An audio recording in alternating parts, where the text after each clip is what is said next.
Una vez más, vuelven a salir en los medios de comunicación noticias relacionadas o relacionando la enfermedad mental con conductas violentas y con conductas agresivas.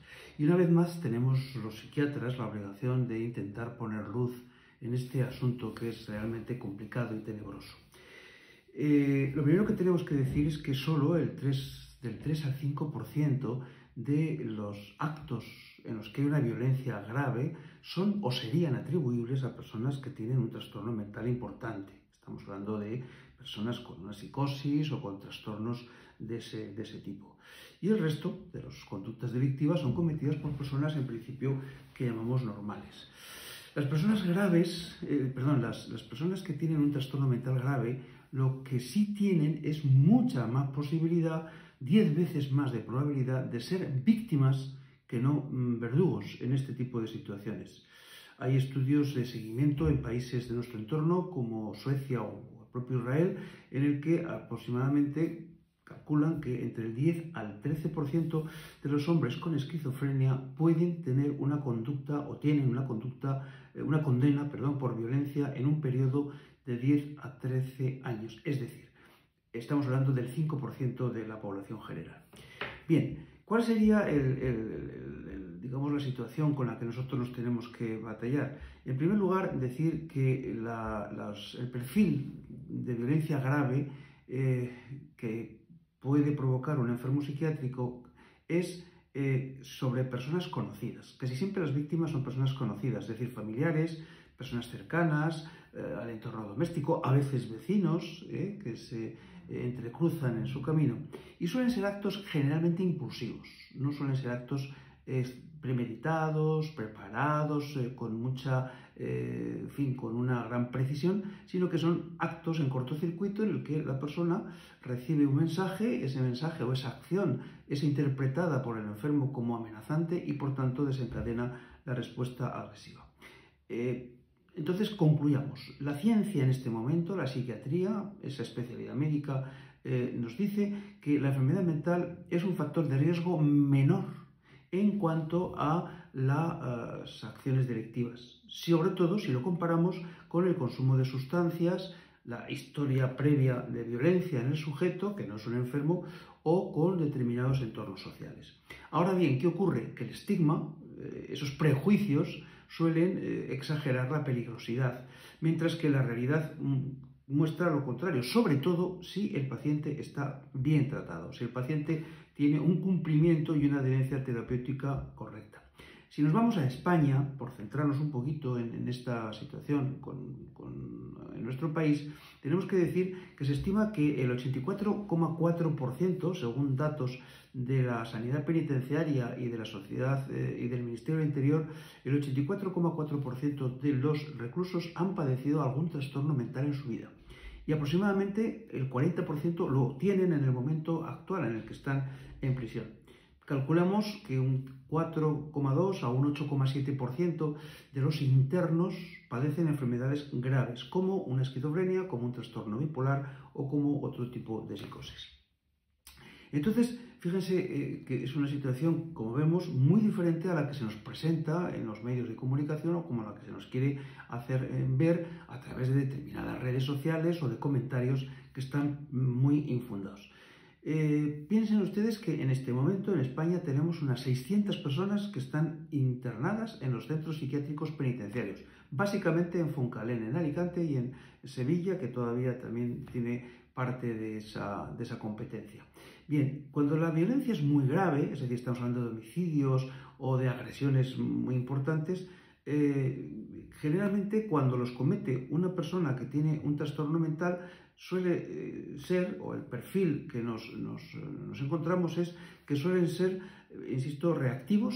Hay un brote, un episodio delirante, hay un alto porcentaje, insisto, que esas actitudes van relacionadas al entorno familiar, es decir, que la víctima es un familiar directo o un vecino o alguien cercano, y existe también una elevadísima, y aquí sí que quiero hacer especial hincapié, comorbilidad, es decir, unión de la psicosis, la agresividad, la violencia, el delito con el abuso de sustancias. aproximadamente en un 70-80% de los delitos violentos que se cometen, las sustancias están presentes. En cuanto a la situación de su inimputabilidad o imputabilidad, ese es un tema realmente complejo. Se sigue debatiendo en los tribunales de justicia en base a criterios más filosóficos que técnicos.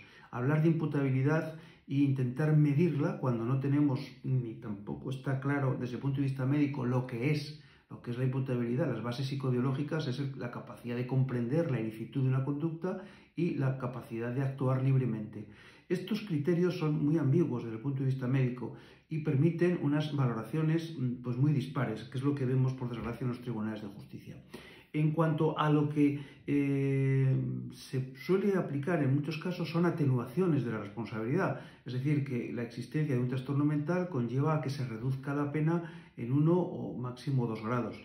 No es este el camino. Cuando tenemos un trastorno mental tan grave como es una psicosis, y no pensemos solo en la esquizofrenia, pensemos en una depresión psicótica, pensemos en una psicosis inducida por tóxicos, pensemos también a veces en una psicosis inducida por una deprivación del sueño. Es decir, olvidémonos de ese paciente grotesco, incoherente, disgregado, que tiene unos pensamientos totalmente disonantes, con ideas delirantes primarias. En muchos casos este perfil no aparece y aparecen otro tipo de conductas y de comportamientos que solo serán adecuadamente tratados y ponderados por los especialistas en psiquiatría. Y en esto quiero hacer una especial referencia a las valoraciones que se hacen por mis queridos compañeros médicos forenses, que con muy buena voluntad, pero sin la formación adecuada, en muchos casos ponen una etiqueta diagnóstica inicial que después no se va a poder refrendar, pero que va a marcar de una forma muy negativa un procedimiento judicial.